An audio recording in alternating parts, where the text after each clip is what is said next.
मात्र 22 महत्वपूर्ण टॉपिक। चलिए, मात्र 22 महत्वपूर्ण टॉपिक और क्लास 10th साइंस के मात्र 22 महत्वपूर्ण टॉपिक। अगर आप क्लास 10th में हैं और 2023 बोर्ड परीक्षा की तैयारी कर रहे हैं तो आज की इस क्लास में दोस्तों हम लाए हैं मात्र 22 महत्वपूर्ण टॉपिक, जो कि आप देख रहे हैं अध्याय 1 से लेकर 5 तक। चलिए, अध्याय 1 से लेकर 5 तक जितने भी महत्वपूर्ण टॉपिक बनते हैं आज की इस क्लास में सारे के सारे महत्वपूर्ण टॉपिकों के बारे में डिस्कस कर देंगे दोस्तों। फिर आपको दोस्तों ये जो महत्वपूर्ण टॉपिक है सारे के सारे महत्वपूर्ण टॉपिक आपको दोस्तों बोर्ड परीक्षा 2023 में देखने को मिलेंगे। चलिए, तो जल्दी जल्दी से दोस्तों देख लीजिएगा कौन कौन से ऐसे महत्वपूर्ण टॉपिक हैं। सो दोस्तों ये आपका पार्ट 1 रहेगा। चलिए, पार्ट 1 रहेगा, जल्दी से पार्ट 1 को दोस्तों देख लीजिएगा। और दोस्तों अगर चैनल को सब्सक्राइब नहीं किया तो सब्सक्राइब भी कर लीजिएगा, क्योंकि दोस्तों जल्दी से ही पार्ट 2 आ जाएगा। अगर आप चैनल को सब्सक्राइब करते तो दोस्तों आपके पास पार्ट 2 आएगा, महत्वपूर्ण प्रश्नों के साथ आपके पास पार्ट 2 आएगा। चलिए, सबसे पहले देख लीजिएगा ऐसे कौन कौन से महत्वपूर्ण प्रश्नोत्तर हैं जो कि दोस्तों हमने अध्याय 1 से लेकर और अध्याय 5 तक सिर्फ महत्वपूर्ण टॉपिकों के बारे में बात की है। चलिए, महत्वपूर्ण टॉपिक दोस्तों कौन कौन से, चलिए आपको दिखा भी देते हैं। चलिए दोस्तों फर्स्ट प्रश्न देखिए क्या है, और ये देख भी लीजिएगा। चलिए दोस्तों आप देख लीजिएगा कितनी बार पूछा गया है दोस्तों ये प्रश्न। चलिए दोस्तों देख लीजिए कितनी बार पूछा गया है। सो दोस्तों ये देखिए दोस्तों 2011 में पूछा भी जा चुका है। चलिए दोस्तों कितना महत्वपूर्ण है दोस्तों, बोर्ड एग्जाम खुद कह रहा है कि दोस्तों ये काफी महत्वपूर्ण प्रश्न है। चलिए देखिए 2011, 2013, 2014, 2016, 2018, 2019 यानी दोस्तों कितनी बार पूछा भी जा चुका है ये प्रश्न। चलिए दोस्तों जाने कितनी बार पूछा भी जा चुका है। तो चलिए इसके दोस्तों 2023 में आने के पूरे चांस है दोस्तों। ये 2023 में दोस्तों 100% पूछा जाएगा।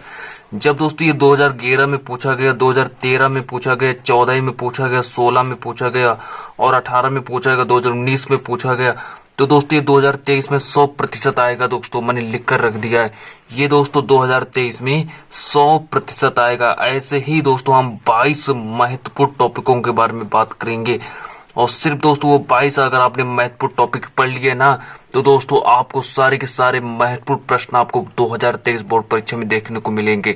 चलिए देख लेते कैसा कौन सा प्रश्न है कि गोलीय दर्पण की फोकस दूरी। चलिए, गोलीय दर्पण की फोकस दूरी तथा वक्रता त्रिज्या में क्या संबंध है। चलिए हमसे पूछा जाएगा कि दोस्तों गोलीय दर्पण की फोकस दूरी तथा वक्रता त्रिज्या में क्या संबंध है। इस तरीके से प्रश्न हमसे पूछा जाएगा। तो दोस्तों चलिए कि गोलीय दर्पण की जो दोस्तों फोकस दूरी होती है वो दोस्तों वक्रता त्रिज्या की कितनी होती है, वो दोस्तों वक्रता त्रिज्या की आधी होती है। चलिए इस तरीके से आपको समझ में आ गया है।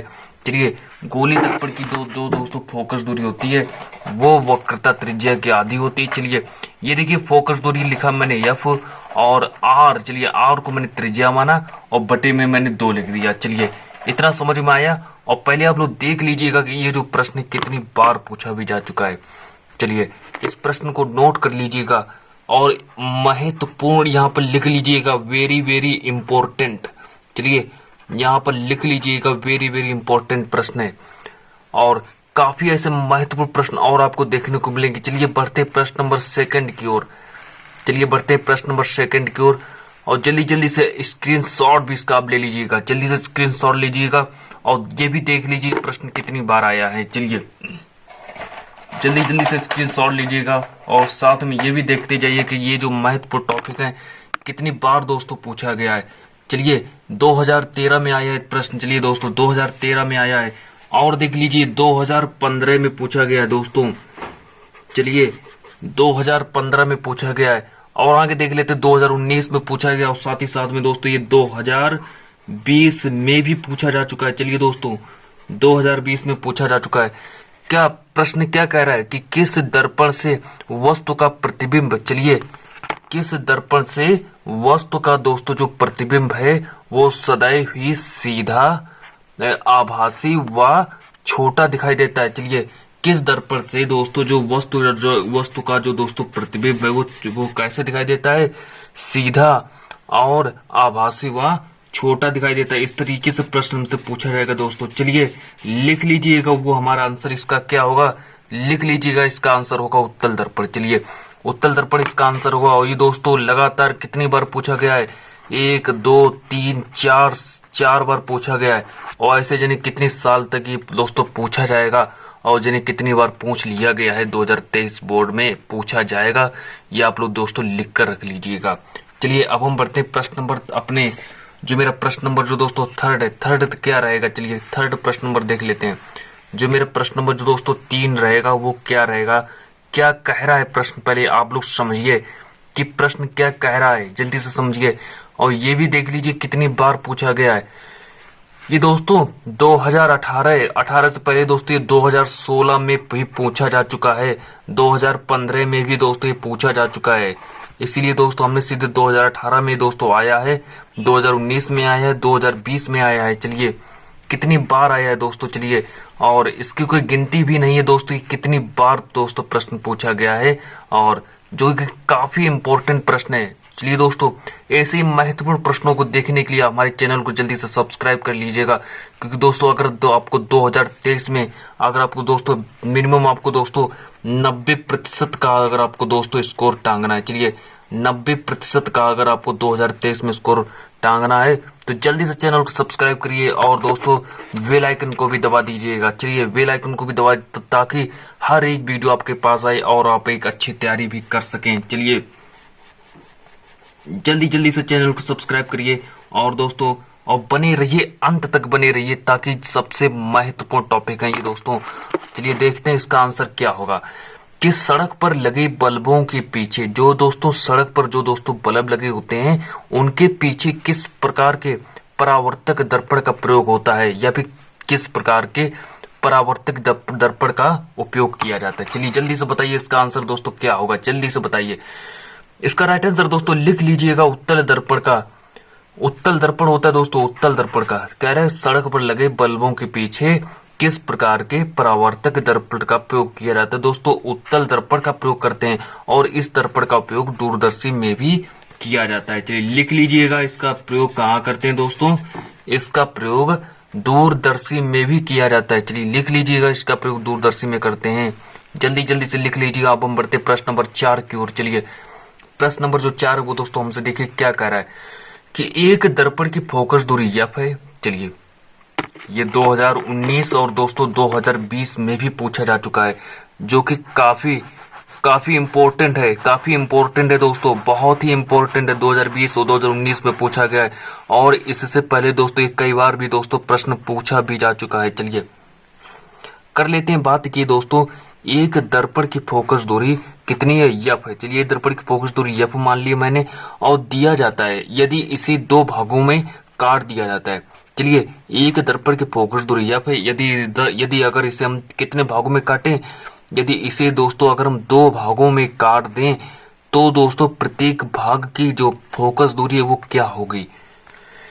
चलिए कई छात्र हैं जो दोस्तों इसका आंसर नहीं दे पाते हैं। चलिए दोस्तों जिस तरीके से अगर हम जाते हैं दोस्तों बोर्ड एग्जाम की जो दोस्तों कॉपियां हैं वो दोस्तों हम ही चेक करते हैं, और उसमें हम देखते हैं कि कई छात्र ऐसे हैं जो दोस्तों उसमें दोस्तों कई सवाल ऐसे होते हैं जिनका दोस्तों वो गलत आंसर देते हैं। चलिए मैं काफी जो छात्र हैं दोस्तों, मैं क्लास 10th बोर्ड के एग्जाम जब आप देने जाएंगे तो दोस्तों मैं ही कॉपी आपकी चेक करूंगा और मैं ही आपको नंबर दूंगा। चलिए दोस्तों और आगे देख लेते हैं। और दोस्तों कि एक दर्पण की फोकस दूरी एफ है, यदि इसे 2 भागों में काट दिया जाता है तो प्रत्येक भाग की फोकस दूरी क्या होगी।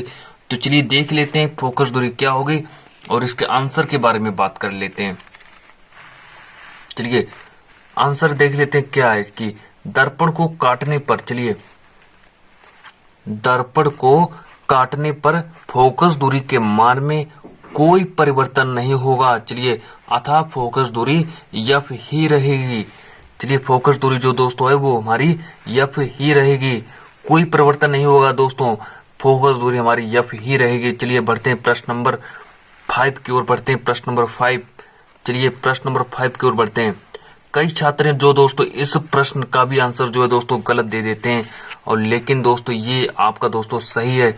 और चलिए कई छात्र हैं जो दोस्तों इसका आंसर भी गलत देते हैं। चलिए एक उत्तल दर्पण की जो दोस्तों फोकस दूरी कितनी दी गई हमको, 10 सेंटीमीटर दी गई। चलिए एक उत्तल दर्पण की जो दोस्तों फोकस दूरी है कितनी दी गई है, 10 सेंटीमीटर दी गई है। और आगे बात करते हैं, चलिए और आगे दोस्तों बात करते हैं कि इसके द्वारा किसी वस्तु का, चलिए और आगे बात करते हैं दोस्तों कि इसके द्वारा किसी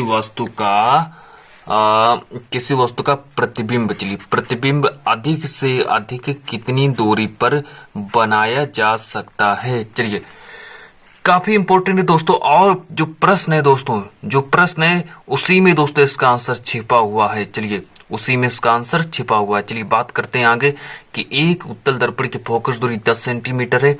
इसके द्वारा किसी वस्तु का जो प्रतिबिंब है अधिक से अधिक कितनी दूरी पर बनाया जा सकता है। चलिए लिख लीजिएगा, अधिकतम 10 सेंटीमीटर की दूरी पर बनाया जा सकता है। चलिए इंपॉर्टेंट सूची की लिस्ट में डाल लीजिएगा इसको दोस्तों, और काफी महत्वपूर्ण प्रश्न है। चलिए अब हम बढ़ते हैं प्रश्न नंबर नेक्स्ट। जो मेरा प्रश्न नंबर क्या है, चलिए देखते हैं कि प्रश्न नंबर 6 देखिए हमसे क्या कह रहा है। न्यूमेरिकल है, लेकिन दोस्तों पूछा कई बार गया है। न्यूमेरिकल है और कई बार पूछा गया है। चलिए न्यूमेरिकल आपको सॉल्व कराते हैं। चलिए न्यूमेरिकल आपको दोस्तों हम सॉल्व कराते हैं।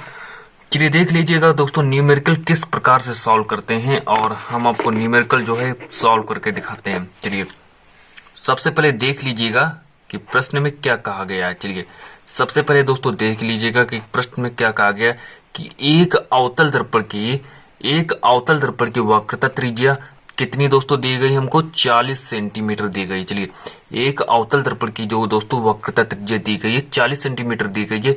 और आगे बात करते हैं इस अवतल दर्पण की फोकस दूरी ज्ञात करना है। चलिए अवतल दर्पण की फोकस दूरी ज्ञात करनी है। बेसिकली दोस्तों हम आपको इसका सूत्र जो दोस्तों लिखा चुके हैं। चलिए आप लोग मुझे कमेंट में बताएं कि दोस्तों इसका जो सूत्र है वो क्या होगा। जल्दी से कमेंट में करके बताएं। चलिए हमने आपको दोस्तों सूत्र लिखा है, जो दोस्तों आपका पहला ही प्रश्न था वो दोस्तों। चलिए वो आपका पहला ही प्रश्न था। लिखेंगे यहाँ पर क्या दोस्तों, लिखेंगे कि वक्रता त्रिज्या। चलिए वक्रता त्रिज्या हमको कितनी दी गई है, चलिए आपको यहाँ पर समझाते हैं। वक्रता त्रिज्या को दोस्तों हम आर कहते हैं। वक्रता त्रिज्या मेरी कितनी दी गई है कि यहाँ पर देखते पहले कि एक अवतल दर्पण की वक्रता त्रिज्या कितनी दी गई है, 40 सेंटीमीटर दी गई है। चलिए इसको किस तरीके से हल करेंगे। और जो दोस्तों अवतल दर्पण है, यहाँ पर दोस्तों अवतल दर्पण की बात हो रही है, तो दोस्तों अवतल दर्पण कैसा होता है आपका, आप लोग मुझे कमेंट में बताएं कि जो अवतल दर्पण के लिए हमें हमेशा माइनस, ये दोस्तों ऋणात्मक होता है और माइनस का प्रयोग करेंगे यहाँ पर। चलिए तो मेरी वक्रता त्रिज्या दोस्तों दी गई है माइनस का 40 सेंटीमीटर। चलिए माइनस का 40 सेंटीमीटर मेरी वक्रता त्रिज्या की दी गई है। और आगे बात करते हैं फोकस दूरी। चलिए ये देखिए लिखा है आपको दोस्तों फोकस दूरी। फोकस दूरी को किससे लिखते हैं, फोकस दूरी को दोस्तों हम एफ से लिखते हैं। लिख लीजिएगा फोकस दूरी को एफ से लिखते हैं।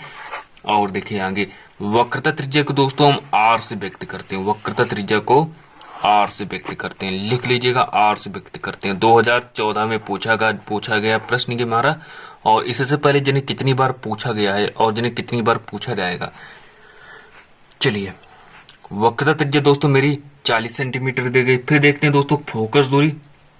चलिए फोकस दूरी हमको क्या करना है, फोकस दूरी हमको दोस्तों ज्ञात करना है। क्वेश्चन मार्क दिया है, हमको फोकस दूरी नहीं पता है, लेकिन दोस्तों हमको ये पता है कि फोकस दूरी बराबर क्या होता है। चलिए फोकस दूरी का हमको दोस्तों फॉर्मूला पता है। चलिए फोकस दूरी का फॉर्मूला होता है एफ बराबर r/2। चलिए एफ बराबर r/2 ये फोकस दूरी का फॉर्मूला हो गया। और आगे देखते हैं, चलिए दोस्तों देखते हैं वक्रता त्रिज्या का मान कितना दिया है। वक्रता त्रिज्या का दोस्तों इसका मान ये देखिए दोस्तों, देखिए कितना 40 सेंटीमीटर दिया है। 40 दिया है बाई ये 2 दोस्तों अपनी तरफ से लिख देंगे हम, और माइनस का चिन्ह लगा देंगे क्योंकि यहाँ पर दोस्तों अवतल दर्पण की बात हो रही है। अब इसको दोस्तों इससे हम काट देंगे। चलिए इसको इससे काट देंगे, और दोस्तों चलिए इसको हम इससे काट देंगे। चलिए और आगे देखते हैं, तो ये मेरा माइनस का 20 सेंटीमीटर आ जाएगा। चलिए दोस्तों यही आपका आंसर होगा। चलिए यही आपका दोस्तों आंसर होगा। चलिए लिख लीजिएगा दोस्तों, यही आपका आंसर हो जाएगा। और महत्वपूर्ण की सूची में डाल लीजिएगा इसको।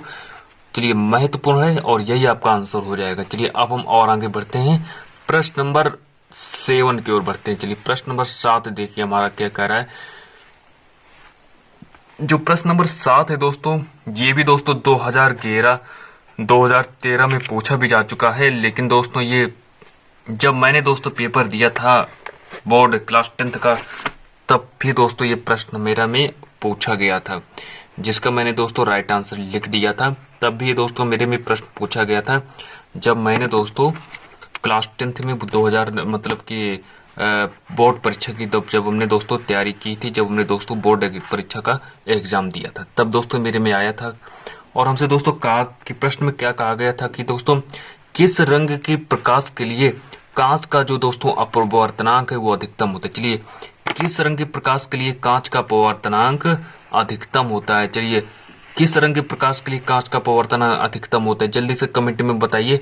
तो इसका दोस्तों चलिए बैंगनी रंग के लिए कांच का जो दोस्तों बैंगनी रंग के लिए प्रकाश के लिए, बैंगनी रंग के प्रकाश के लिए, तो दोस्तों बैंगनी रंग के प्रकाश के लिए जो दोस्तों कांच का अपवर्तनांक जो होता है दोस्तों अधिकतम होता है। जल्दी से आप लोग मुझे कमेंट बताएं कि किस रंग के प्रकाश के लिए, चलिए किस रंग के प्रकाश के लिए कांच का जो चलिए कांच का जो अपवर्तनांक है वो न्यूनतम होता है। चलिए बताइए, जल्दी से कमेंट में करके बताइए। जो छात्र इसका आंसर देंगे उसको दोस्तों मैं कुछ ना कुछ गिफ्ट में जरूर दूंगा। चलिए, जो छात्र इसका आंसर देंगे उसको दोस्तों मैं गिफ्ट में कुछ ना कुछ दूंगा। चलिए, और उसको दोस्तों इनाम में कुछ मिलेगा। जो दोस्तों इसका आंसर देगा उसको दोस्तों इनाम में कुछ दिया जाएगा। चलिए जल्दी जल्दी से इसका कमेंट में बताइए। जब तक हम बढ़ते हैं प्रश्न नंबर नेक्स्ट की ओर बढ़ते हैं, और इस प्रश्न को पहले लिख लीजिएगा और जल्दी से मुझे कमेंट में बताइए कि किस रंग के प्रकाश के लिए कांच का अपवर्तनांक जो है दोस्तों वो न्यूनतम होता है। चलिए जल्दी जल्दी से आंसर दीजिएगा दोस्तों, देखते हैं किस बच्चे का जो दोस्तों आंसर वो सही आता है। जब तक हम बढ़ते हैं अपने प्रश्न नंबर नेक्स्ट की ओर बढ़ते हैं। प्रश्न नंबर जो मेरा नेक्स्ट है वो देखिए क्या कह रहा है। चलिए प्रश्न नंबर 8 देख लिए क्या कह रहा है। और चलिए अब हम बढ़ते हैं प्रश्न नंबर नेक्स्ट की ओर बढ़ते हैं दोस्तों, कि प्रश्न नंबर जो दोस्तों नेक्स्ट है वो दोस्तों मेरा क्या कह रहा है। चलिए प्रश्न नंबर नेक्स्ट देख लेते हैं। चलिए प्रश्न नंबर दोस्तों नेक्स्ट है मेरा कि अपवर्तनांक तथा क्रांतिक कोण। चलिए अपवर्तनांक तथा क्रांतिक कोण। चलिए और आगे देख लेते हैं। प्रश्न जो मेरा है दोस्तों क्या कह रहा है कि दोस्तों अपवर्तनांक तथा क्रांतिक कोण सी में क्या संबंध है, जो दोस्तों 2013 और 2014 में पूछा भी जा चुका है। चलिए 2013-2014 में पूछा भी जा चुका है ये प्रश्न कि अपवर्तनांक तथा क्रांतिक कोण सी में क्या संबंध है, जो दोस्तों यहाँ पर लिखेंगे n बराबर 1/sin c। n बराबर 1/sin c को लिख देंगे, यही हमारा आंसर होगा। जो दोस्तों ये प्रश्न ही दोस्तों 2013, 2014, 2015, 16 में भी पूछा जा चुका है, इससे आगे दोस्तों पूछा जा चुका है। लेकिन मिनिमम मैंने दोस्तों 2013-14 ही लिखा है, क्योंकि इसलिए लिखा कि दोस्तों ये काफी इंपॉर्टेंट प्रश्न है। और दोस्तों मैं 22 महत्वपूर्ण प्रश्न लेकर आया हूं, जो कि आपके दोस्तों 8 महत्वपूर्ण टॉपिक कंप्लीट हो चुके हैं। अब हम बढ़ते प्रश्न नंबर 9 की ओर। चलिए प्रश्न नंबर 9 देखिए हमसे क्या कह रहा है कि किसी लेंस की क्षमता से आप क्या समझते हैं, जो कि दोस्तों 2014 में पूछा भी जा चुका है। चलिए जो कि 2014 में पूछा भी जा चुका है। जल्दी से बताइए कि किसी लेंस की क्षमता से आप क्या समझते हैं, जल्दी से कमेंट में बताइए। और बेसिकली इसके सारे के सारे जो दोस्तों ये 2-2 नंबर के महत्वपूर्ण टॉपिक हैं। चलिए 2-2 नंबर के दोस्तों महत्वपूर्ण टॉपिक हैं कि किसी लेंस, चलिए किसी लेंस की क्षमता से आप क्या समझते हैं, जल्दी से कमेंट में बताइए। फिर हम बढ़ते हैं प्रश्न नंबर अपने 10 की ओर बढ़ते हैं। प्रश्न नंबर 10 मेरा देखिए क्या कह रहा है, जल्दी से बताइए। और प्रश्न नंबर 10 दोस्तों आ चुका है। चलिए कि लेंस की प्रकाश की किरणों को अभिसारित या अपसारित करने की क्षमता को लेंस की क्षमता कहते हैं। इस तरीके से लिख देंगे। और चलिए आपको सारे के सारे महत्वपूर्ण टॉपिक आपको 2023 बोर्ड परीक्षा में देखने को मिलेंगे, यहीं से देखने को मिलेंगे कि लेंस की प्रकाश की किरणों को अभिसारित या अपसारित करने की क्षमता को लेंस की क्षमता कहते हैं। सो दोस्तों आपको इस चैनल पर दोस्तों फ्री तैयारी कराई जाएगी। आपको दोस्तों किसी भी चैनल से कोई तैयारी नहीं करनी है। आपको दोस्तों को ना कोई आपको दोस्तों बैच खरीदना है और ना आपको दोस्तों किसी के पैसे देना है। चलिए आपको यहाँ दोस्तों बिल्कुल फ्री में तैयारी कराई जाएगी दोस्तों, बिल्कुल फ्री में, कोई रुपए नहीं लिए जाएंगे आपसे दोस्तों, बिल्कुल फ्री में आपको दोस्तों महत्वपूर्ण प्रश्न दिए जाएंगे। चलिए और आगे बात करते हैं। बिल्कुल फ्री में दोस्तों आपको महत्वपूर्ण प्रश्न दिए जाएंगे। आपको दोस्तों कहीं पर भी आपको दोस्तों जो कि बैच आप लोग दोस्तों खरीदते हैं 1000 रुपए में, 2000 रुपए में, जो आपको दोस्तों बैच खरीदते हैं, हम दोस्तों आपके किसी भी रुपए नहीं लेंगे और आपको दोस्तों बिल्कुल फ्री में आपके दोस्तों तैयारी कराएंगे। चलिए आगे बढ़ते हैं। प्रश्न नंबर 10 जो है दोस्तों वो आ चुका है स्क्रीन पर। और बात करते हैं कि एक प्रकाश किरण जो है वो पतले लेंस से अपवर्तन के पश्चात बिना विचलित हुए सीधे निकल जाती है, उस बिंदु का नाम बताओ। चलिए उस बिंदु का नाम बताना है कि एक जो प्रकाश की किरण है जो दोस्तों वो पतले लेंस से अपवर्तन के पश्चात बिना विचलित हुए सीधी निकल जाती है, उस बिंदु का नाम बताओ। जो दोस्तों ये 2018 है। और आगे बात करते हैं 2020 में दोस्तों ये प्रश्न हमारा पूछा गया है। चलिए और उस बिंदु को कहते हैं प्रकाशिक केंद्र। चलिए उस बिंदु को कहते हैं प्रकाशिक केंद्र कहते हैं। चलिए प्रकाशिक केंद्र को याद रखेंगे कि एक प्रकाश की किरण पतले लेंस से अपवर्तन के पश्चात बिना विचलित हुए सीधे निकल जाती है, उस बिंदु का नाम बताना है। तो उस बिंदु का नाम बता देंगे क्या दोस्तों, प्रकाशिक केंद्र बताएंगे देंगे, उस बिंदु का नाम बताएंगे प्रकाशिक केंद्र। चलिए अब हम बढ़ते हैं प्रश्न नंबर 11 की ओर बढ़ते हैं। चलिए प्रश्न नंबर 11 जो मेरा वो देखिए क्या कह रहा है कि किस लेंस की फोकस दूरी ऋणात्मक होती है। चलिए किसी लेंस की आपसे पूछा जाएगा किस लेंस की जो दोस्तों फोकस दूरी होती है वो ऋणात्मक होती है। तो जल्दी से आप मुझे कमेंट में बताइए। जो दोस्तों हमने इसका आपको दोस्तों सवाल भी सॉल्व कराया था, इसका दोस्तों हमने आपको सॉल्व, जिसका दोस्तों कितना आंसर आया था माइनस का, जिसका दोस्तों आंसर कितना आया था माइनस का 20 सेंटीमीटर, इतना दोस्तों इसका आंसर आया था। जल्दी से बताएं। और जो इसका दोस्तों अवतल दर्पण है, अवतल दर्पण की बात करें तो इसका दोस्तों ये ऋणात्मक, मतलब कि माइनस टाइम में होता है, ऋणात्मक होता है। चलिए अवतल दर्पण जो दोस्तों होता है वो ऋणात्मक होता है। चलिए याद रखेंगे अवतल दर्पण जो होता है वो ऋणात्मक होता है। चलिए याद रखेंगे अवतल दर्पण जो होता है वो ऋणात्मक होता है। अब हम बढ़ते हैं प्रश्न नंबर 12 की ओर। चलिए अब जो दोस्तों प्रश्न नंबर 12 जो आ रहा है उसकी दोस्तों कोई लिमिट नहीं है, वो कितनी बार पूछा गया है, कोई गिनती नहीं है उसकी दोस्तों की कितनी बार ये प्रश्न पूछा गया है।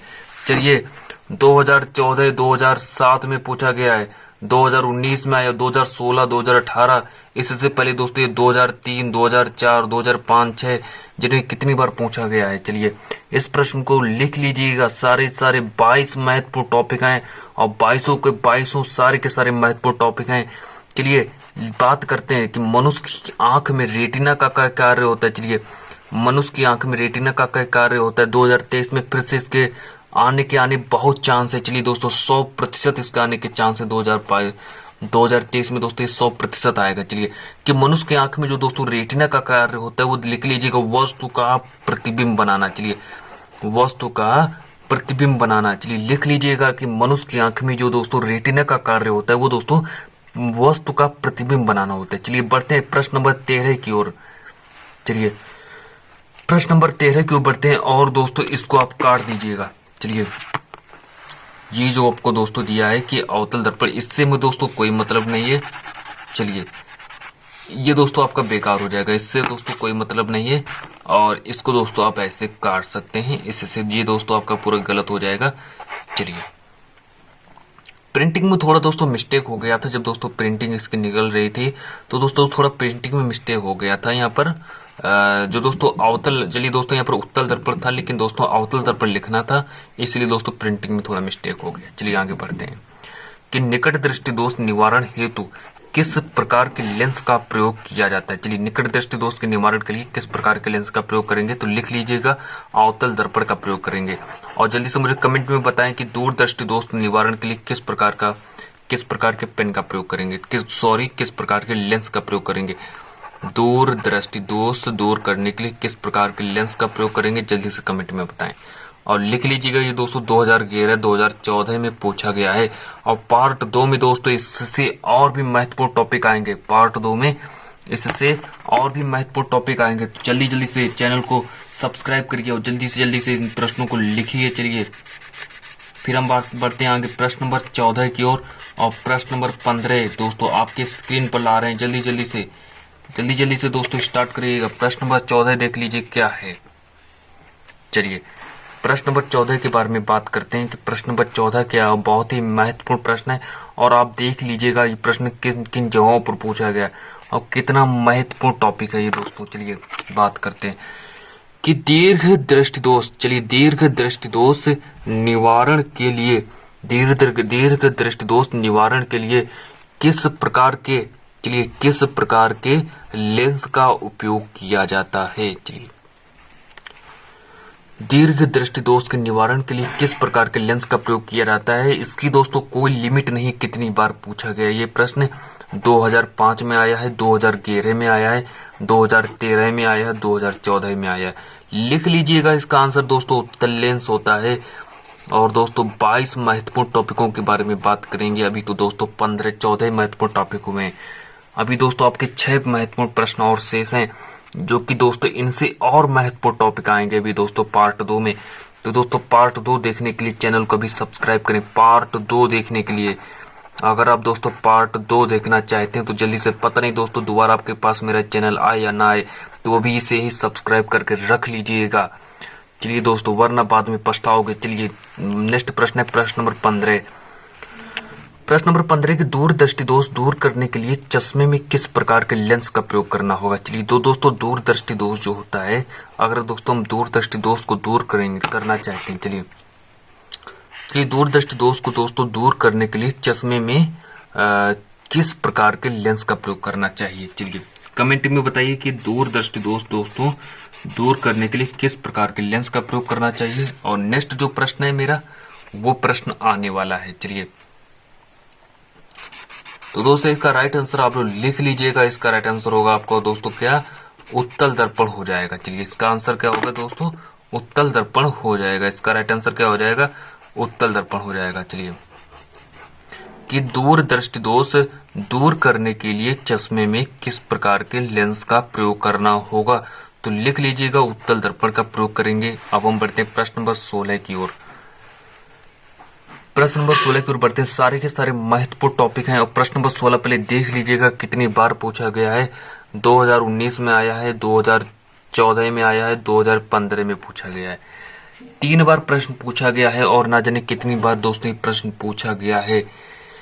चलिए इसका मान पूछा गया कि एक इलेक्ट्रॉन पर कितना तथा कैसा आवेश होता है। कितना तथा कैसा आवेश होता है लिख लेंगे। इस पर ऋणावेश आवेश होता है, लिख लेंगे कि इस पर दोस्तों ऋणावेश आवेश होता है। कैसा आवेश होता है, 1.6 इंटू 10 की पावर माइनस का 19 कूलाम। चलिए 1.6 इंटू 10 की पावर माइनस 19 कूलाम को दोस्तों इस पर ऋणावेश होता है। और कैसा होता है दोस्तों, ऋणावेश होता है। और कितना होता है, 1.6 इंटू 10 की पावर माइनस का 19 मतलब माइनस 19 कूलाम। चलिए बढ़ते प्रश्न नंबर 17 की ओर बढ़ते हैं, जो दोस्तों 2020 में पूछा जा चुका है। और सारे के सारे महत्वपूर्ण प्रश्न ऐसे हैं जो दोस्तों हर साल पूछे गए हैं। एक कूलाम आवेश में इलेक्ट्रॉनों की संख्या कितनी होगी? चलिए कमेंट में बताइए और इसको लिख भी लीजिएगा कि दोस्तों एक कूलाम आवेश में इलेक्ट्रॉनों की संख्या कितनी होती है। जल्दी जल्दी से लिखना स्टार्ट करिए, जल्दी जल्दी से लिखना स्टार्ट करिए दोस्तों, समय कम है, जल्दी जल्दी से लिखना स्टार्ट करिए कि एक कूलाम आवेश में दो दोस्तों इलेक्ट्रॉनों की संख्या कितनी होती है। जल्दी जल्दी से कमेंट में बताइए और लिखना भी स्टार्ट कर दीजिएगा आप लोग। चलिए इसका आंसर आप लोग लिख लीजिएगा। प्रश्न नंबर 18 की ओर बढ़ते हैं। चलिए 6.25 इंटू 10 की पावर 18 इलेक्ट्रॉन होते हैं। इलेक्ट्रॉनों की संख्या पूछी गई थी। और आगे बढ़ते हैं प्रश्न नंबर 18 की ओर बढ़ते हैं। चलिए प्रश्न नंबर 18 की ओर बढ़ते हैं। प्रश्न नंबर 18 देख लेते हैं क्या कह रहा है हमसे, और देख लीजिएगा कितना महत्वपूर्ण प्रश्न है और कितनी बार पूछा गया है। 2014, 2018, 2020 और इसके दोस्तों 2023 में इस बार दोस्तों इसमें से दोस्तों मिनिमम आपको दोस्तों 22 में से कई ऐसे महत्वपूर्ण टॉपिक हैं। सारे के सारे ऐसे महत्वपूर्ण टॉपिक हैं जिसमें से आपको दोस्तों बहुत सारे महत्वपूर्ण प्रश्न आपको दोस्तों 2023 बोर्ड परीक्षा में देखने को मिलेंगे। चलिए कि धात्विक चालक, चलिए देखें किसी धात्विक चालक के प्रतिरोध पर ताप परिवर्तन का क्या प्रभाव पड़ता है। चलिए किसी धात्विक चालक के प्रतिरोध पर ताप परिवर्तन का क्या प्रभाव पड़ता है, लिख लीजिएगा कि धात्विक चालक का ताप बढ़ने पर जो उसका दोस्तों प्रतिरोध है कैसा हो जाएगा, बढ़ जाएगा कि घट जाता है। चलिए कमेंट में बताइए कि धात्विक चालक का जो ताप है वो बढ़ने पर उसका जो दोस्तों प्रतिरोध होता है वो दोस्तों बढ़ जाता है। लिख लीजिएगा जो दोस्तों उसका ताप का जो दोस्तों उसका ताप बढ़ने पर उसका जो दोस्तों प्रतिरोध है वो बढ़ जाता है। और आगे बढ़ते प्रश्न नंबर 19 को बढ़ते हैं। चलिए प्रश्न नंबर 19 को बढ़ते हैं। प्रश्न नंबर 19 है कि विद्युत ऊर्जा से आप क्या समझते हैं। चलिए विद्युत ऊर्जा से आप क्या समझते हैं।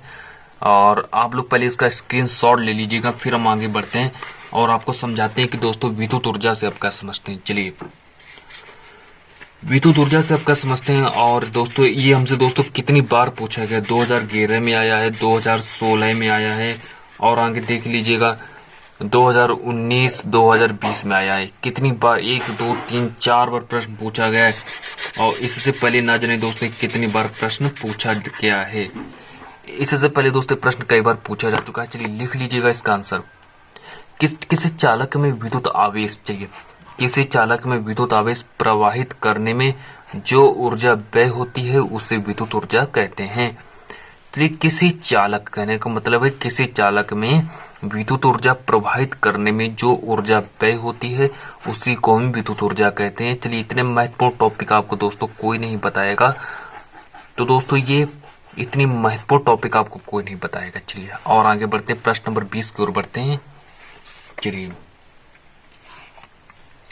प्रश्न नंबर 20 जो दोस्तों मेरा कह रहा है कि जूल, वोल्ट तथा कूलाम में क्या संबंध है। चलिए संबंध पूछा गया है, तो यहाँ लिखेंगे वोल्ट बराबर जूल को ऊपर लिखेंगे और वोल्ट और कूलाम को नीचे लिखेंगे। इतना आंसर हो जाएगा। दोस्तों कितनी बार, 2018 2020 में पूछा गया है और इससे पहले दोस्तों 2016 2015 और 2013 इसमें इस बार दोस्तों पूछा भी जा चुका है। चलिए प्रश्न नंबर 21 की ओर बढ़ते हैं, प्रश्न नंबर 21। चलिए प्रश्न नंबर 21 देखते हैं कि विद्युत शक्ति किसे कहते हैं। प्रश्न नंबर 21 है कि विद्युत शक्ति किसे कहते हैं।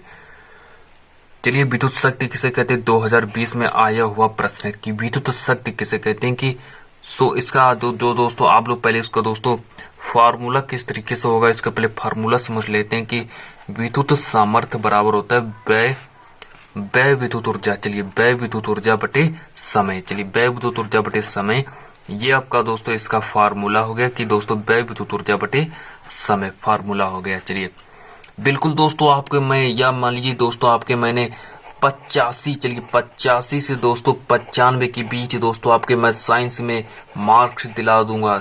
85 से 95 के बीच आपको दोस्तों मिनिमम आपके दोस्तों नंबर आएंगे। दोस्तों मैं 100% कह रहा हूँ, आपके दोस्तों 80%, 80 से आपको दोस्तों नीचे नहीं उतरने दूंगा। चलिए दोस्तों 85 से आप दोस्तों ऊपर ही रहेंगे, ये दोस्तों मेरा वादा है। चलिए बात करते हैं इसके दोस्तों, इसकी जो परिभाषा होगी किस तरीके से लिखेंगे कि किसी विद्युत परिपथ में विद्युत ऊर्जा के व्यय होने की दर को विद्युत सामर्थ्य कहते हैं। अगर दोस्तों किसी विद्युत परिपथ में अगर दोस्तों विद्युत ऊर्जा के किसी भी विद्युत परिपथ में अगर दोस्तों विद्युत ऊर्जा व्यय हो रही है, जब व्यय होने की दर को विद्युत सामर्थ्य कहते हैं। परिभाषा किस तरीके से बनेगी इसकी दोस्तों, विद्युत ऊर्जा बटे विद्युत व्यय ऊर्जा बटे समय। चलिए अब हम बढ़ते हैं आज की इस क्लास का दोस्तों लास्ट महत्वपूर्ण टॉपिक। चलिए जो दोस्तों अंतिम महत्वपूर्ण टॉपिक है वो क्या बनता है, जल्दी जल्दी से देख लीजिएगा। जो दोस्तों अंतिम महत्वपूर्ण टॉपिक है, चलिए देख लेते हैं अंतिम महत्वपूर्ण टॉपिक, आज की इस क्लास का लास्ट महत्वपूर्ण टॉपिक। चलिए आज की इस क्लास का दोस्तों महत्वपूर्ण टॉपिक देख लीजिएगा कि धारा के ऊष्मीय प्रभाव पर आधारित 4 विद्युत संयंत्रों के नाम लिखें, पूछे जाएंगे हमसे। चलिए दोस्तों पार्ट 2 दोस्तों है, पार्ट 2 वो दोस्तों आपका नेक्स्ट क्लास में आएगा और जल्दी जल्दी से चलो दोस्तों चैनल को सब्सक्राइब कर लीजिएगा। दोस्तों पार्ट 2 देखने के लिए अगर दोस्तों हिंदी की क्लास अगर आपने दोस्तों नहीं देखी है, हिंदी के महत्वपूर्ण प्रश्न आपने अगर नहीं देखे तो उन प्रश्नों को भी जाकर के देख लीजिएगा कि धारा के उसमें प्रभाव पर आधारित 4 विद्युत संयंत्रों के नाम लिख लीजिएगा। पहला विद्युत बल्ब, दूसरा लिख लीजिएगा विद्युत ऊष्मक, तीसरा लिख लीजिएगा विद्युत इस्त्री, चौथा लिख लीजिएगा गीजर। चलिए ये महत्वपूर्ण 4 ये क्या है विद्युत संयंत्र होंगे। चलिए दोस्तों आज की इस क्लास को इतना ही रखते हैं और मिलते हैं नेक्स्ट वीडियो में। ये भी देख लेते हैं कि 2018-2020 में पूछा गया, 2 बार पूछा जा चुका है और मिलते हैं नेक्स्ट वीडियो में। आज की क्लास को इतना ही रखते हैं।